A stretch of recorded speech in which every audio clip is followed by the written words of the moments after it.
Jodak kachiel gi jotimo ohala mayudore madogo kaunti ma Tana River olero ni ok gimor kaka sirikand kaunti no oseikore mar rakruok gi midhieche ma kidek nenore kaluwore gi koth El Nino mabiro chako chwe dwe mar 10 mar higani. Giwacho ni yore ma pi kadho godo odin gi ute mag timo ohala moger kamoro amora e alworano ka koro gidwaro mondo migawo mowinjore kaunti no odonjre wachno kapok koth El Nino chakore.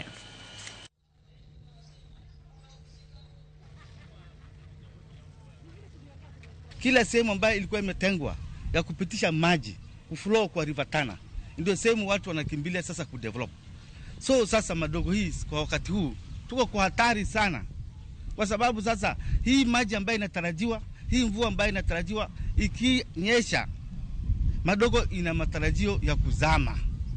Huwa maji ya laga ikija wakati wa mafuriko tunakuwa affected, kwa sababu most cases watu wanajenga kwa laga na maji ikija pia inakosa direction, mahali ya kuflow inakosa, inaingia kwa manyumba za watu na biashara za watu pia.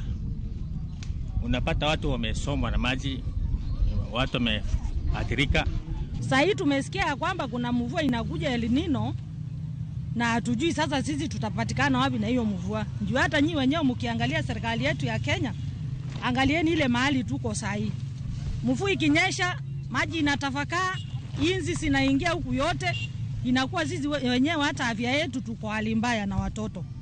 Tunasema kwamba hii El Nino inapokuja hatuoni hata shughuli ambazo zinaendelea kutoka kwa serikali ya ugatuzi ya Tana River ya ambao inaonyesha kwamba sasa unaweza amba mahali tuko hapa sasa hizi ni laga. Na ukiangalia sasa imekuwa ni madenge.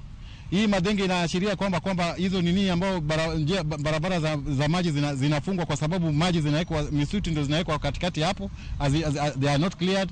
Hakuna nafasi space ya kuwezesha maji kutembea vile inatakana. Ukienda kwa zile drainage system unapata pia ziko blocked.